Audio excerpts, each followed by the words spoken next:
First of all, separation of church and state is not in the U.S. Constitution.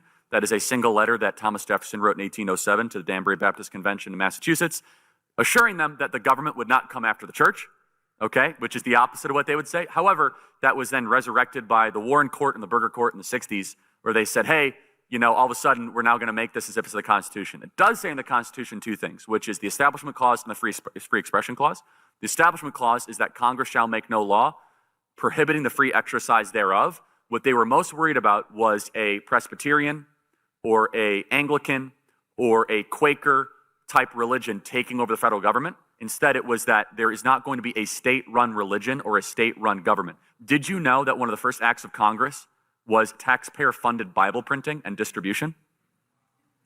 Did you know that there were church services held in the Supreme Court building as late as the Jackson presidency in the 1820s? But going back to this idea of separation of church and state, and again, I could riff on this ad nauseum because it's just so ridiculous, right? Is that it's not biblical because, first, it's not biblical, it's not constitutional because you go a layer deeper. People that even say that, do you believe in separation of morality and state? Nobody does. So all laws are a reflection of morality, and all morality comes from somewhere. There is no such thing as neutral morality.